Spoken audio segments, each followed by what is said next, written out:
निवेदनं द्या।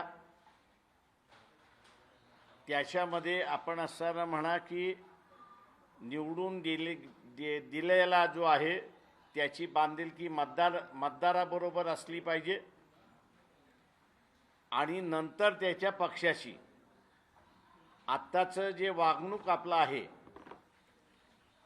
ते वागणूक असं दिसतंय की पक्षाशी तुमची बांधिलकी आहे पण मतदाराची बांधिलकी नाही। आणि म्हणून आम्ही निवेदन द्यायला आलेलो आहोत की सभागृह चालू आहे, सरकारच्या भूमिकेला न जुमानता सभागृहामध्ये आम्ही आपल्याला आदेश देतोय, मतदार म्हणून आपल्याला असणारा आदेश देतोय की आपण त्या सभागृहामध्ये शिक्षण मंत्री प्रधान जे आहेत त्यांचा राजीनामा तुम्ही मागा। येत्या आठवड्याभरामध्ये हा तुम्ही राजीनामा मागितला नाही, तुम्ही राजीनामा मागितला नाही तर आम्ही तुमच्या घरासमोर दिल्लीला जे आंदोलन चालले ते चालत राहील। पण आम्हाला दिल्लीला जाता येत नाही, पण आमची मागणी तिथे आहे की शिक्षण मंत्र्यांनी राजीनामा दिला पाहिजे। ते आंदोलन आम्ही असताना आपल्या घरासमोर करणार आहोत। माझं आव्हान आहे विद्यार्थ्यांना की प्रेशराईज केल्याशिवाय हे जे हुकुमशहाचं सरकार आहे, जनरल डायरचं असणारं सरकार जे आहे हे मान्य करणार नाही।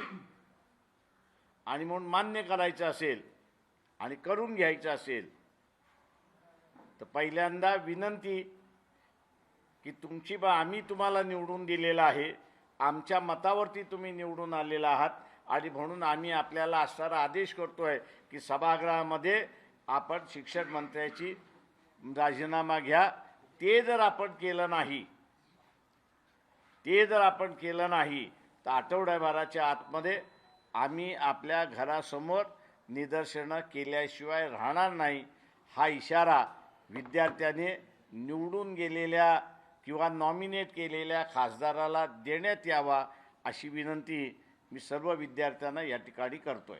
साहेब मराठीत घेऊयात आधी। मराठीतच आहे ना, हिंदीत प्रश्न विचारताय साहेब। मुद्दा मी हिंदीमध्ये देऊ आणि मग तुम्ही विचार।